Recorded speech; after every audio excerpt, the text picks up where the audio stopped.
Assalamualaikum warahmatullahi wabarakatuh. Perkenalkan, nama saya Fikra Tiviandari dari kelas 11 DPP 2. Di sini saya akan menjelaskan tentang peristiwa Rengas Dengklok. Peristiwa Rengas Dengklok terjadi pada tanggal 16 Agustus 1945 pukul 03.00 WIB waktu Indonesia Barat. Soekarno dan Hatta dibawa ke Rengas Dengklok, Karawang untuk kemudian didesak agar mempercepat proklamasi kemerdekaan Republik Indonesia, sampai dengan terjadinya kesepakatan antara golongan tua yang diwakili Soekarno dan Hatta serta Ahmad Soebardjo dengan golongan muda tentang kapan proklamasi akan dilaksanakan, terutama setelah Jepang mengalami kekalahan dalam Perang Pasifik. Menghadapi desakan tersebut, Soekarno dan Hatta tetap tidak berubah pendirian.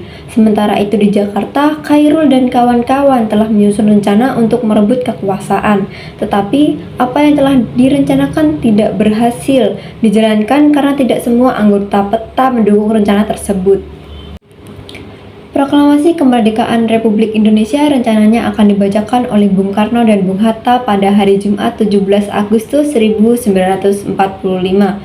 Ada dua lokasi pilihan untuk pembacaan teks proklamasi, yaitu lapangan Ikada yang sekarang telah menjadi lapangan Monas, atau rumah Bung Karno di Jalan Pegangsaan Timur 056. Rumah Bung Karno akhirnya dipilih untuk menghindari kericuhan antara penduduk dari tentara Jepang karena tentara-tentara Jepang sudah berjaga-jaga di lapangan Ikada. Setelah mendapatkan info ada sebuah acara yang akan diselenggarakan di lokasi tersebut.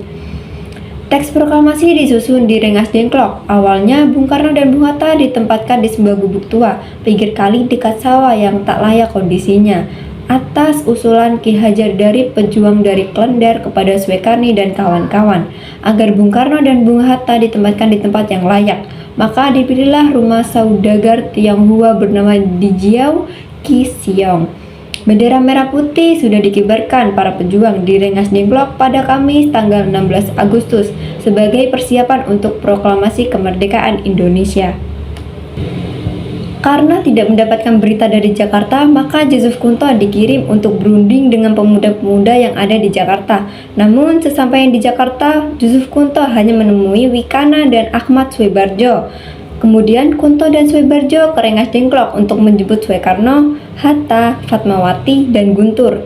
Ahmad Soebardjo mengundang Bung Karno dan Bung Hatta berangkat ke Jakarta untuk membacakan proklamasi di Jalan Pegangsaan Timur nomor 56, rumah Bung Karno. Pada tanggal 16 Agustus tengah malam, rombongan tersebut sampai di Jakarta.